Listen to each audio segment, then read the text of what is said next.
नमस्कार. आजच्या भागामध्ये आता इकडं जे राणी आणि इंद्र आहेत ते दोघं झोपतात आणि तिथे मालती आणि सगळेजण घरचे येतात. ते दुकानाचं शटर उघडून बघतात. ते दोघं जण एकत्र झोपलेले असतात. त्यांना खूप टेन्शन येतं. तर आता ते आतमध्ये आल्यावरती ते आता बघतात. राणीला आणि इंद्राला उठवतात. म्हणतात, राणी आणि इंद्र काय करताय तुम्ही हे? तर राणी उठते, घाबरते राणी.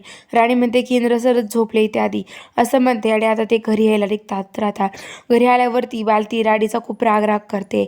तर आता त्यांना एका देवीच्या दर्शनासाठी जायचं असतं. त्यामुळे आता सगळेजण म्हणतात, चला आपण देवीच्या दर्शनासाठी जाऊयात. आणि आता देवीच्या दर्शनासाठी सगळेजण तिथे येतात.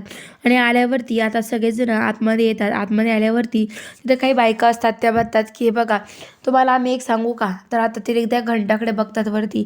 आणि ती बाई म्हणते की हे बघा, जो नवरदेव ही घंटा वाजवीन, जे जोडपं ही घंटा वाजवतो ना, जी बायकोला गुडघ्यावर पाय ठेवून वर उभा करायचं आणि ती घंटा वाजवायला लावायची.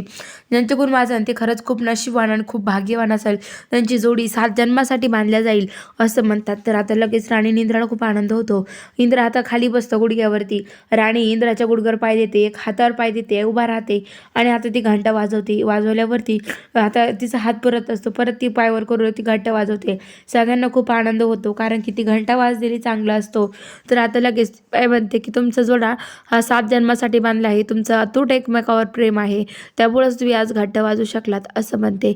तर आता मालतीला हे सगळं ऐकल्यावरती खूपच राग येतो आणि ती खूप चिरकते. ती म्हणते की माझा इंद्र ह्या पुरुषी नाही राहू शकत, या जन्मी नाही, 7 जन्म कसा राहील तो, असं म्हणते. आणि आता ते राणी आणि इंद्र तर खूप खुश असतात, कारण की ते दोघांचं एकमेकावरती खूप प्रेम असतं. तर बघूया आता पुढील भागामध्ये इंद्र आता राणीला कधी सांगेल त्याचं राणीवर प्रेम आहे.